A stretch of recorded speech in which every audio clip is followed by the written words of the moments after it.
안녕하세요. 오늘 저희가 여러분과 함께 살펴볼 내용은요. 독일 체류법, 특히 최근에 바뀐 부분들입니다. 이게 독일에 계시거나 또 오시려는 분들께 어떤 의미가 있는지 관련 법률 자료들을 바탕으로 한번 깊이 파고들어 보겠습니다. 네, 안녕하세요. 특히 그 체류 허가가 거부되었을 때요. 법적 절차가 어떻게 바뀌었는지, 그리고 또 전문 인력에게는 어떤 새로운 기회가 열렸는지, 이 부분에 초점을 맞춰서 좀 명확하게 짚어드리려고 합니다. 네, 가장 궁금해하실 부분부터 시작해보죠. 그 체류 허가 신청이나 연장이 거부되었을 때요. 예전이랑 달라진 점이 있다고요? 이게 아주 중요하다고 들었습니다. 맞습니다. 이게 정말 큰 변화인데요. 2024년 2월 27일부터 시행된 건데 결론부터 말씀드리면 거부 결정에 대해서 이의 제기나 소송을 해도요. 그 결정 자체의 효력 있잖아요. 그게 자동으로 정지되지가 않아요. 자동으로 정지가 안 된다고요? 네, 그러니까 쉽게 말하면 독일을 떠나라는 그 명령이 소송 중이라고 해서 멈추는 게 아니라는 거죠. 그 법률로는 84조 조항 내용인데 이전에는 사실 소송만 걸면 일단 추방 설차는 멈췄거든요. 아, 그랬었군요. 네, 근데 이제는 그게 아니게 된 거죠. 와, 그럼 그게 구체적으로 어떤 의미인가요? 거부 통지를 받으면 소송을 하고 있어도 바로 독일을 떠나야 할 수도 있다는 건가요? 혹시 저희 같은 한국 국적자한테도 똑같이 적용되는 건지? 네, 국적은 상관없습니다. 모든 외국인에게 해당되고요. 이론적으로는 그렇죠. 법적으로 다투는 중에도 출국해야 할 의무가 생길 수 있고 뭐랄까, 최악의 경우에는 소송 결과 나오기 전에 추방될 수도 있다는 뜻이에요. 세상에, 그럼 그냥 대책 없이 당해야만 하나요? 아니요. 다행히 예외 조항이 있긴 합니다. 84조항 2항인데요.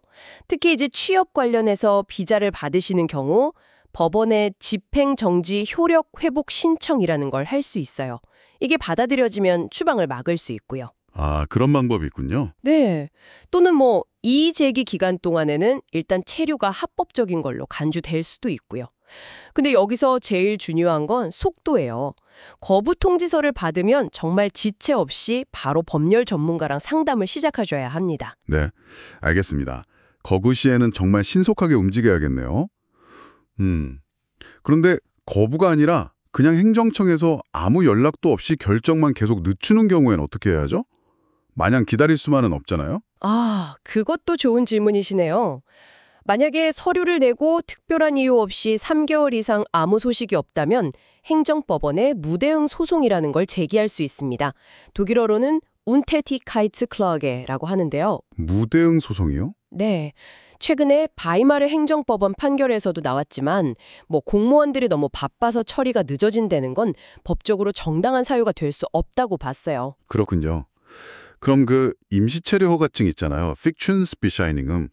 그거 유효기간이 다 됐는데 아직도 결정이 안 났으면 어떻게 되는 건가요? 네, 그 서류요. 법적으로만 보면 신청 결과가 나올 때까지는 체류 자격 자체는 계속 유지가 됩니다. 이걸 Fiktionswirkung이라고 부르는데요. 법적으로는 괜찮군요. 네, 근데 문제는 현실이죠. 그 만료된 서류를 가지고 있으면 취업 활동이나 은행 거래, 심지어 다른 나라 여행할 때도 문제가 생길 수 있거든요.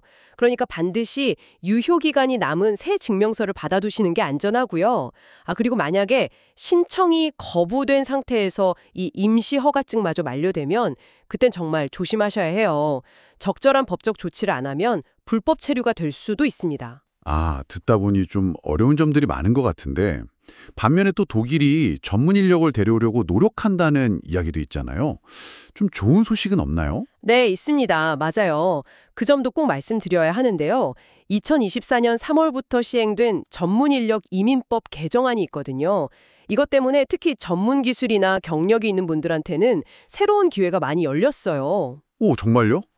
예를 들면 어떤 게 있을까요? 구체적으로 좀 알려주시죠. 네, 예를 들어서요. 본국에서 받은 학위나 자격증이 있고 관련 분야에서 실무 경력이 2년 이상이다. 그러면요. 2년 이상이요? 네, 그러면 굳이 독일에서 그 학력이나 자격을 공식적으로 인정받는 절차를 거치지 않아도 바로 취업 허가를 받을 수 있는 길이 열렸습니다. 와, 독일 인정 절차 없이도요? 그게 원래 좀 까다롭지 않았나요? 맞아요. 꽤 복잡했죠. 근데 이제는 그 문턱이 낮아진 거예요. 특히 IT 전문가 같은 경우는 요구하는 경력 연수도 줄었고요. 비자 신청할 때 언어 능력 증명해야 하는 부담도 좀 완화됐어요. 야, 이건 IT 쪽 계신 분들한테는 정말 좋은 소식이겠네요. 또 다른 것도 있나요? 네, 또 하나 주목할 만한 게 기회카드 제도예요. 셩생스카르테라고 하는데요. 기회카드요? 네, 이건 뭐랄까 본인의 학력, 경력, 언어 능력, 나이, 그리고 독일과의 연관성 같은 것들을 점수로 매겨요. 그래서 총점이 일정 기준 이상이면 독일에 와서 직접 일자리를 찾을 수 있는 비자를 주는 겁니다. 아, 구직 비자 같은 거군요. 점수제로. 그쵸. 이게 한국 국적자를 포함해서 EU 이외 국가의 전문 인력들이 독일에 좀 더 쉽게 진입할 수 있도록 만들어진 제도라고 보시면 됩니다. 들어보니 한편으로는 거부시 절차가 굉장히 엄격해졌는데 다른 한편으로서는 또 능력 있는 외국인 인재들에게는 문을 더 열어주는 약간 상반된 움직임 같기도 하네요. 흥미롭습니다.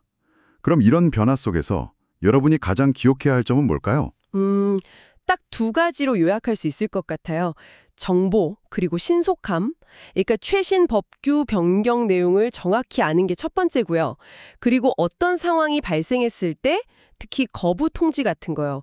그때 정말 빠르게 대응하는 게 두 번째입니다. 아까 말씀드린 섹션 84 변경 사항 때문에 거부 통지 받으면 지체 없이 법률 지원 알아보셔야 하고요. 네, 정보와 신속함. 네. 그리고 전문 인력이시라면 새로 생긴 이민법의 기회들을 적극적으로 찾아보시는 게 좋겠죠. 물론 자기 상황에 맞는 체류 허가 종류가 뭔지, 뭐 학업인지, 취업인지, 블루카드인지 이런 걸 정확히 아는 건 기본 중에 기본이고요. 네, 오늘 저희가 함께 짚어본 내용들이 여러분 각자의 상황에 맞는 길을 찾는데 조금이나마 도움이 되었으면 좋겠습니다. 마지막으로 이런 질문을 던져보며 마무리할까 합니다. 규제를 강화하는 움직임과 또 외국인 전문 인력을 적극 유치하려는 노력, 이 두 가지 흐름 사이에서 독일 사회는 앞으로 어떤 균형점을 찾아가게 될까요? 그리고 이렇게 계속 변화하는 복잡한 시스템 안에서 여러분은 자신만의 기회를 어떻게 발견하고 또 만들어갈 수 있을까요?